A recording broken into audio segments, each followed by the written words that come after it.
Everybody, I'm Ron Bumblefoot Thal, and you are watching Loudwire.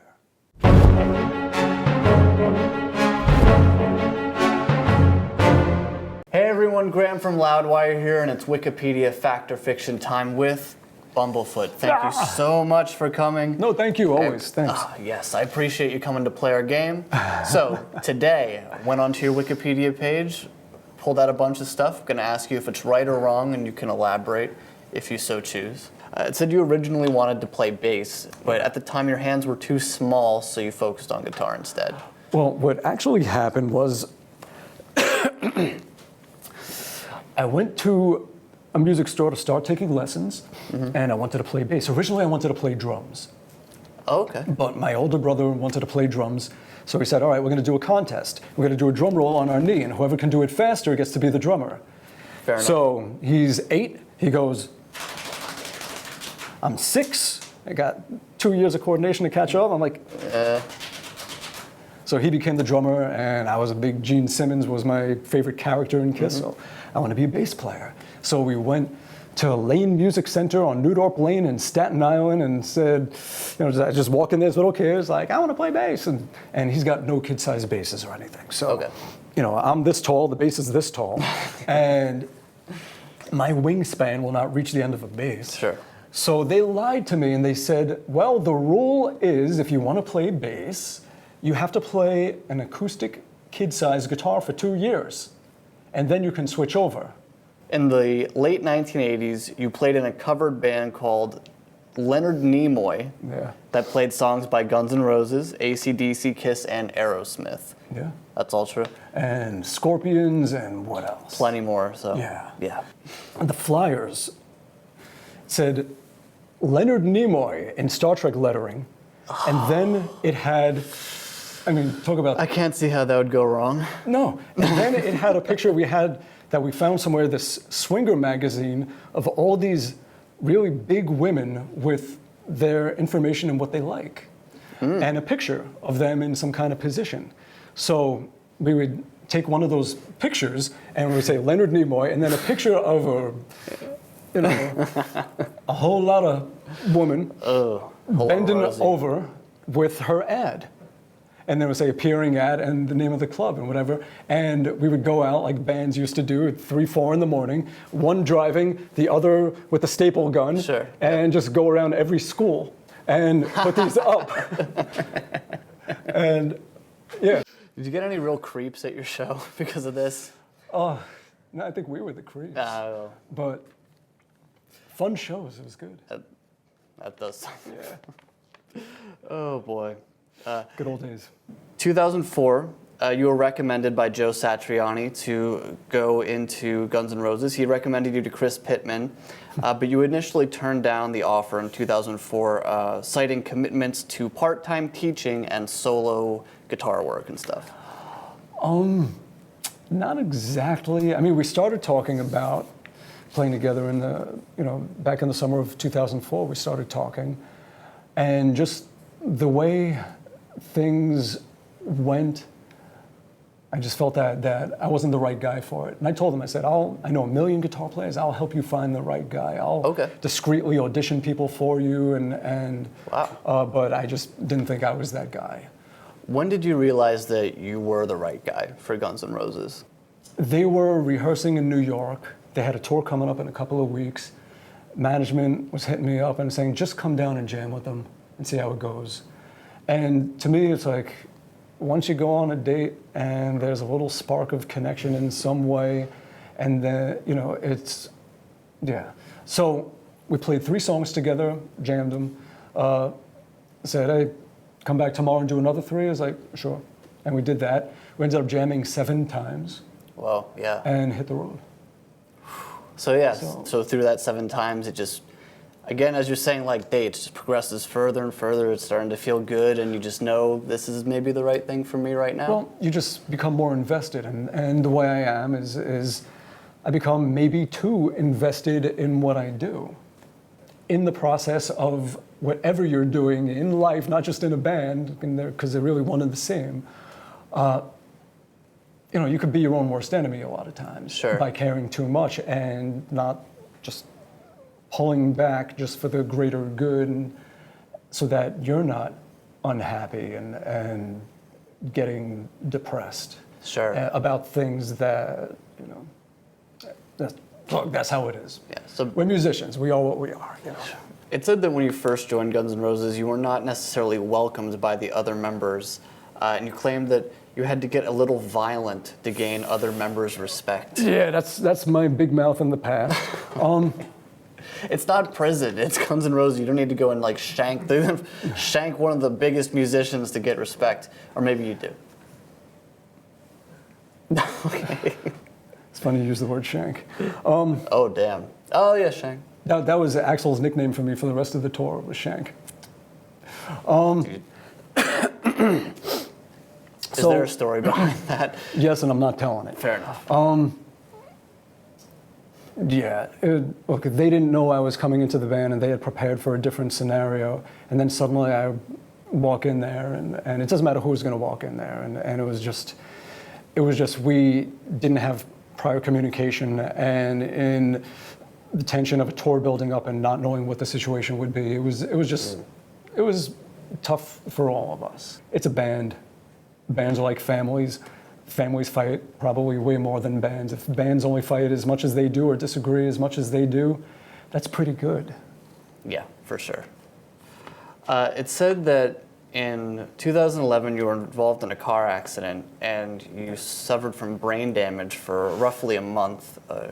Couldn't speak properly and couldn't raise your arms. Well, I think I never recuperated. Listening to me talk now. I'm sorry, see? Oh, no. Continue. That's just me being... It said that you felt like you would never fully recover from that. Oh, no. No, it's a permanent injury. I have nerve damage in both arms. Yes. And I had to pretty much relearn how to move and learn what I can't do. I could do a million things, but, if you asked me to take a salt shaker and reach my arm out and hand it to you, if I try, it'll pop and I'll be in bed for 2 weeks. But, I can, at the same time, I can lift the heaviest thing and, you just have to carry things to your sides and not in front of you, and you relearn how to move. A lot of physical therapy, very intense. Yeah. When it first happened, I couldn't make a fist, I couldn't raise my arms, and I couldn't speak very well. I know I still talk funny, but that's just how I talk. It's kind of like Yogi Bear meets the anteater from the cartoons. I know that. You don't have to write it in the YouTube comments and stuff. I know. Don't be a dick. Don't be a dick. No, it's funny. It's cool. I should be doing voiceovers. I should. Dude, lemons into lemonade. Yeah. There you go. Funny voices into voiceovers. So, yeah, from what happened was, I suddenly liked different things, like the things that I enjoyed the flavor of, or my favorite foods changed. I mean, everything changed down to even what I liked in porn. Like what? Everything, yeah, it was, and they say that if your brain moves in your skull, your personality will change. Whoa. So suddenly, till this day, I mean, it's, if there's a plate full of a delicious steak and this and that and broccoli, I'll be like, broccoli, and scarf down the broccoli before I touch anything else without even thinking about it. And that's what happened from the accident, is that it changed things like that. Wow. But it's scary because suddenly also people that have been in your life feel like strangers. And you have to sort of, you have to get to know your own life again. And yeah, so for a good month, if someone asked me a question, what do you like, red or blue? I couldn't make an A-B choice. I could drive fine, I could do a ton of different things, but if you asked me to make a choice, it was like walking into a wall. It was like, oh, I'll take and could not answer because that was damaged. And it took a while to come back. So, yeah. Back to the porn. Did it get weirder or less weird? Less weird. Okay. You feel like a more functional member of society. Yeah. It was a good thing. Everyone should have their brains bashed in. And it also says, when it comes to enduring this sort of stuff. That you had a cancerous tumor in 2014. I'm just full of happy stories. God. No, it's nothing. Shit happens. I had this bleeding. I'm going to show you something. I made a video of myself peeing. Blood. Peeing? Yes. Oh, you don't see Jesus. nothing. So you Okay. could see, yeah. Oh, Ready? Watch this. This is a video. Oh. Oh my God. Yeah, that's blood. Pure. That is blood. Oh my God, dude. All right. Yum. Yeah. Oh. Want a copy? Oh. So- we'll let you keep that one. Yeah. So I would go to different doctors. I would say, this ain't normal.